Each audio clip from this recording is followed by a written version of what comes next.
सोनल, ऐक ना. बोला. हे जे अंडे, माझ्यासाठी अंडा पुलाव बनव तुझ्या स्टाईल मध्ये. ठीक आहे, बनवते.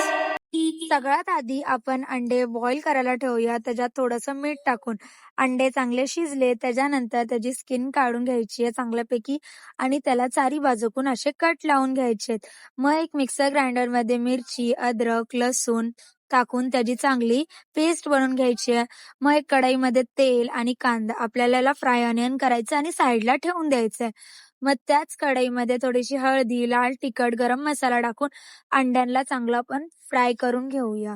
त्याला पण आपण साईडला काढून ठेवूया. मग एक टोपात तेल, काही खडे मसाले घेतलेत मी ते आणि कांदा त्याला चांगलं परतवायचं आहे. मग त्याच्यामध्ये मिरची, अद्रक, लसणाची पेस्ट त्याला पण चांगलं मिक्स करायचंय.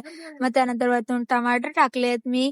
ते परतल्याच्या नंतर त्यात लाल तिखट, हळदी, गरम मसाला, धनिया पावडर, बिर्याणी मसाला, अंडा कढी मसाला आणि बासमती तांदूळ टाकून थोडंसं फ्राईड ऑनियन टाकून त्याला चांगलं मी मिक्स केलंय.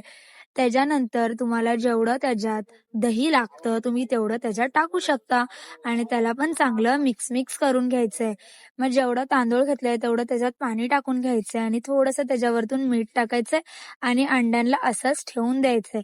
चला मम्माला देऊया अंडा पुलाव. कसा वाटला तुम्हाला मला कमेंट बॉक्समध्ये सांगा. आजसाठी एवढं. चला, बाय बाय.